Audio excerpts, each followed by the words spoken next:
Bonsoir tout le monde. Bienvenue dans cette nouvelle chronique du Bulette. Bonjour Babel.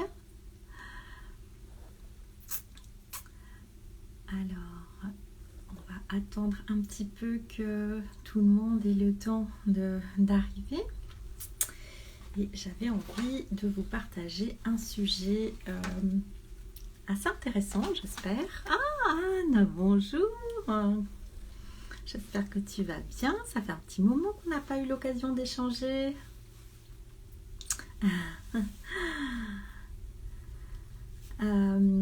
Oui, donc en fait, j'avais un sujet assez important à vous partager aujourd'hui, étant donné qu'on est, on vient de débuter un nouveau mois. Et donc, le sujet du jour, c'était de savoir si vous vous mettez la pression pour faire votre bulette. Alors, je vais attendre encore un tout petit peu que les personnes se connectent. Je ne sais pas si la lumière elle est bien et qu'on voit. Ah, tout va bien. Ouais, super Anne. Bah ça y est, toi aussi maintenant t'es confinée. Comme tout le monde. Bon, en tout cas, nous pour l'instant, il fait super beau. J'espère que vous aussi, de votre côté. Il fait beau et que vous allez pouvoir en profiter là justement pour ce week-end. Et télétravail, bah ouais. Ouais. Bonjour Léline. Bienvenue. Bon bah alors on va commencer et puis de toute façon donc si vous avez des questions, bien évidemment vous les écrivez dans le chat et vous aurez le replay donc sur IGTV ou dans mon groupe Facebook où je mettrai la vidéo. J'ai pas encore trouvé de transférer une vidéo d'IGTV dans Facebook, mais ça va pas tarder, je vais m'occuper de régler ce petit problème technique dans le week-end. Donc le sujet du jour, c'était est-ce que vous mettez la pression pour faire votre bullet journal? Ce que j'entends par là, c'est est-ce que vous mettez une obligation de résultat, de faire quelque chose qui est beau, qui est rempli, et est-ce que vous mettez la pression du temps? Alors pourquoi j'ai eu envie de faire ce live là, parce que dans mon groupe justement j'ai vu des personnes qui disaient oh là là, je suis en retard, j'ai pas encore fait mon monthly. Alors pour celles qui connaissent pas trop le bullet, le monthly log hein, c'est ce qui va préparer le mois en cours, le mois qui arrive. J'ai pas encore fait mon monthly log, je sais pas quel thème utiliser pour décorer mon bullet, voilà, plein de questions comme ça qui se posent et genre aussi j'ai fait mes pages et tout et je me suis aperçue que je me suis trompée dans les dates. Bonjour à celles qui rejoignent. Je me suis trompée dans les dates, est-ce qu'il faut que j'arrache ou pas mes pages, comment je peux faire pour rattraper le coup, etc. Donc ça, moi j'assimile ça à se mettre un peu la pression. Merci Minoute, bonne soirée à toi aussi. C'est de se mettre un peu la pression, une obligation de résultat dans son carnet. Alors moi ça me laisse toujours un petit peu perplexe.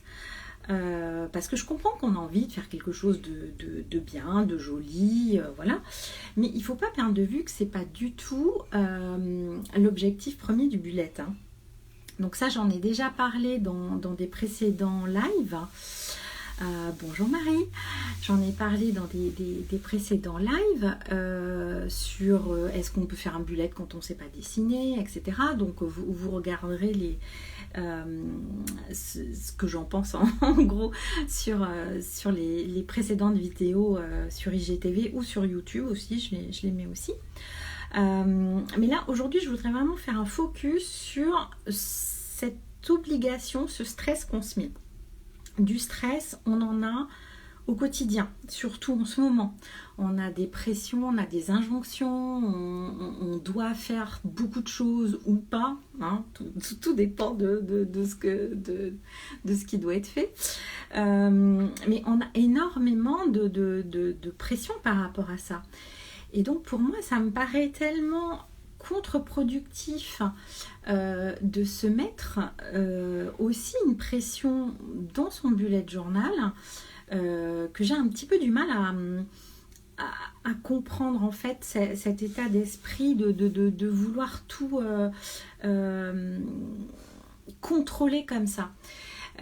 Et donc je pense que le mot contrôle est très approprié parce que moi je suis très dans le contrôle et j'ai appris justement grâce au bullet petit à petit à lâcher les choses, hein. Le bullet journal, c'est pas une obligation.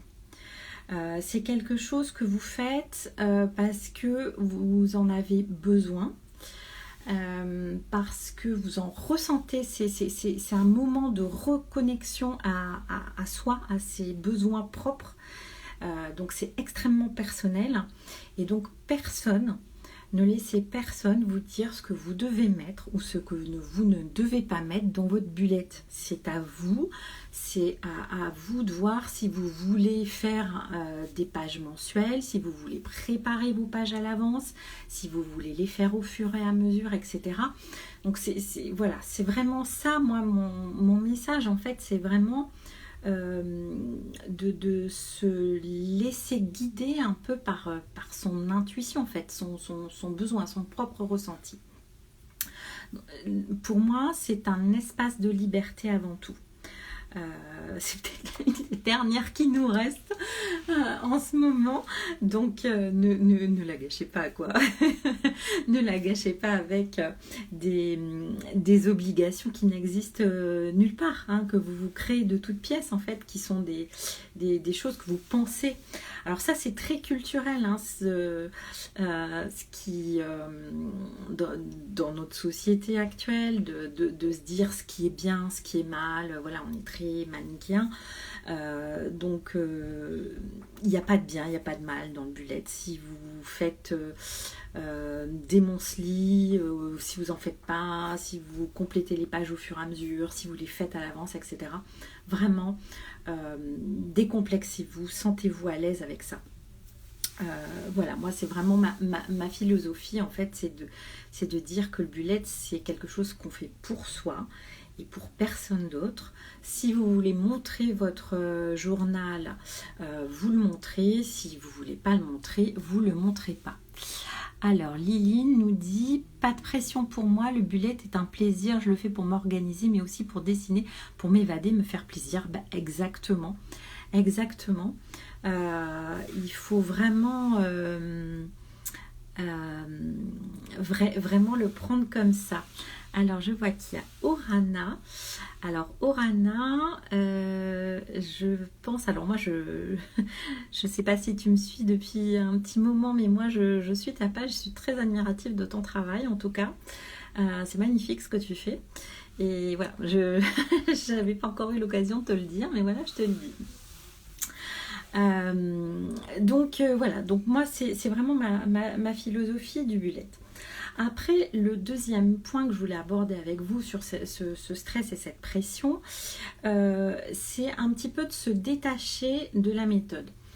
Certes, il faut se l'approprier, savoir comment c'est construit, pourquoi ça a été fait comme ça. Donc je vous rappelle que c'est Ryder Carroll qui a imaginé cette méthode. Mais la méthode du bullet, quelque part, quand vous réfléchissez, et puis surtout quand vous faites pas mal de lectures, moi je fais énormément de lectures sur du développement personnel et sur des personnes qui ont cherché des méthodes pour s'organiser. Quand on fait ce type de lecture, on s'aperçoit que voilà, on revient toujours un petit peu à la base, hein, c'est-à-dire c'est vraiment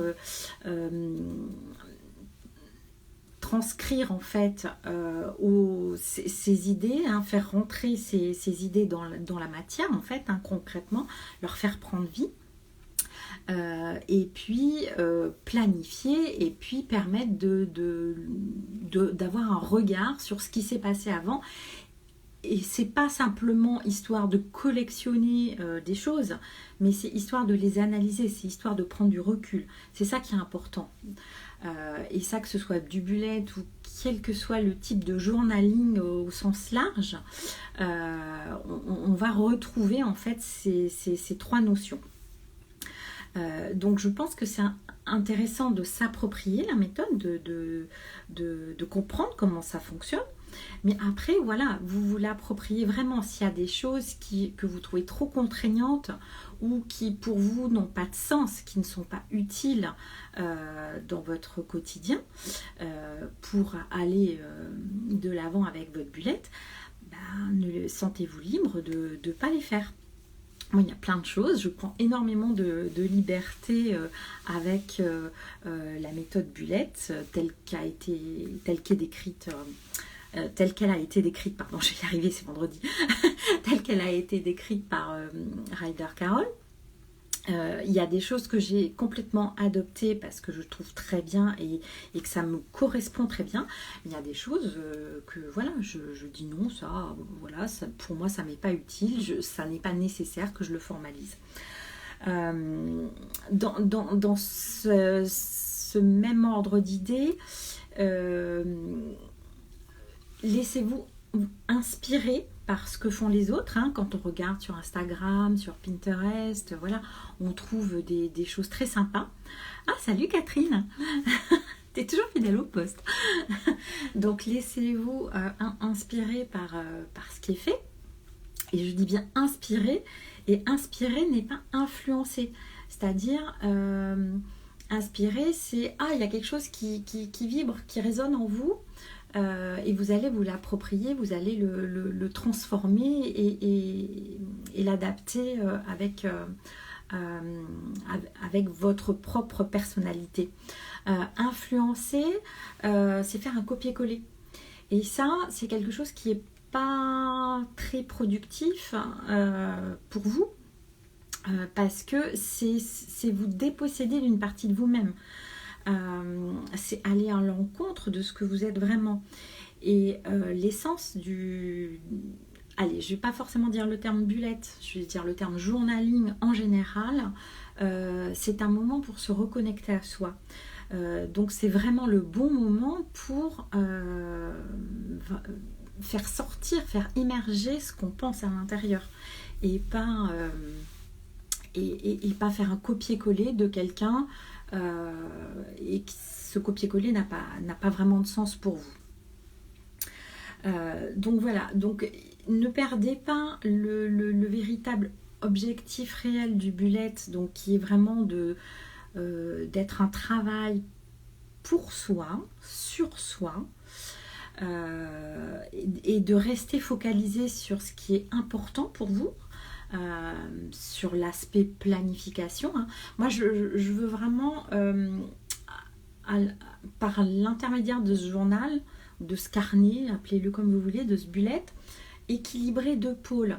Un pôle qui est très dans une énergie que je dirais active, solaire, où on va faire des choses, on va planifier des actions, et puis une énergie plus peut-être lunaire par opposition au soleil, où on est plus sur de la contemplation, de l'expression créative justement, et de l'analyse en fait, la prise de recul. Et pour moi, il faut vraiment arriver à lier ces deux pôles-là et pas être que dans l'un ou que dans l'autre. Faut vraiment équilibrer ça. C'est ce qui est vraiment le plus enrichissant. Voilà ce que j'avais un petit peu envie de partager avec vous. Et donc pour moi, le plus grand risque en fait de se mettre une pression, de se dire il faut absolument que j'ai fait mon bullet, que j'ai complété, que j'ai fait des trackers, que j'ai fait des choses, voilà, je sais trop quoi, des dessins, que j'ai trouvé un thème pour illustrer mon bullet ce mois-ci. Et ben c'est vraiment d'avoir un outil qui devient chronophage et qui devient sans intérêt. Et beaucoup de personnes abandonnent, je pense, le bullet un peu à cause de ça. Parce que justement, au bout d'un moment, elles se lassent, hein, parce que ça devient une pression, ça devient une contrainte. Comme je vous l'ai dit au tout début, on en a suffisamment comme ça pour pas s'en rajouter. Et donc, voilà, c'est vraiment pas la peine de se rajouter ça et de perdre vraiment le bénéfice du bullet en soi. Voilà, alors je vais lire un petit peu. Alors, est-ce que je peux les... Oui, voilà, je peux remonter, je peux naviguer dans les commentaires. Donc voilà, donc si vous avez, donc Lily nous avait déjà partagé, j'avais lu, si vous avez donc des commentaires, des questions par rapport à ça, par rapport à cette espèce de pression qu'on peut se mettre. Moi par exemple, quand je planifie mon carnet, je fais les semaines complètes. Quel que soit le mois, c'est-à-dire que par exemple là quand j'ai fait mes semaines au mois de mars, alors je vous montre, bon, il est à l'envers mais c'est pas grave, ma dernière semaine, bien entendu j'ai 4 jours, j'ai les 4 premiers jours d'avril, donc là mon mois d'avril il n'est pas encore fait. Je ne l'ai pas encore préparé parce que j'avais mes 4 jours là qui étaient planifiés, je savais ce que j'avais à faire. Et là, par contre, j'ai pris le temps de faire le bilan de mon premier trimestre et d'imaginer un petit peu, voilà, c'est ça, voilà, ça, hop, ce que j'ai fait, d'imaginer ce que je voulais avoir réussi pour mon deuxième trimestre. Et j'en suis là. Donc j'ai pas encore fait ma page du mois d'avril, voilà, j'ai pas encore fait tout ça parce que ça sera ma routine. Moi je fais ces routines là, je les fais le dimanche, donc je ferai dimanche, je ferai ma routine et je commencerai mon mois d'avril dimanche. Et entre temps par exemple là moi en ce moment je fais beaucoup de journaling au jour le jour, je continuerai mon journaling au jour le jour, voilà, même si mes pages du mois d'avril ne sont pas faites. Après, est-ce que je fais ou pas les pages de garde? C'est très très variable. Il y a des fois, donc par exemple celle de mars, voilà, moi j'avais fait ça, j'avais juste écrit un petit texte parce que j'en avais besoin, parce que j'étais dans une période un peu de perte de sens, machin, donc voilà, j'avais besoin d'une inspiration. Mais là, je ne sais pas du tout, dimanche, dans quelle humeur je serai, et je ne sais pas du tout si je ferai une page de garde, décorée ou pas décorée, je ne sais pas. Je me laisserai vraiment porter par ce qui viendra. Voilà, donc si vous n'avez pas d'autres questions, donc de toute façon, vous pourrez revoir le replay là quasiment tout de suite, là en général quand je le partage sur IGTV. Et puis je vais vous souhaiter un très bon week-end. Profitez bien des 3 jours, du beau temps. Alors je sais pas trop s'il va faire encore assez chaud, mais bon, profitez-en bien. Et puis moi je vous retrouverai donc mardi pour une nouvelle petite chronique, toujours à peu près à la même heure, hein, vers 19h. Et on échangera donc toujours autour du bullet. Je vous dis à très bientôt, très bon week-end, bonne soirée, au revoir.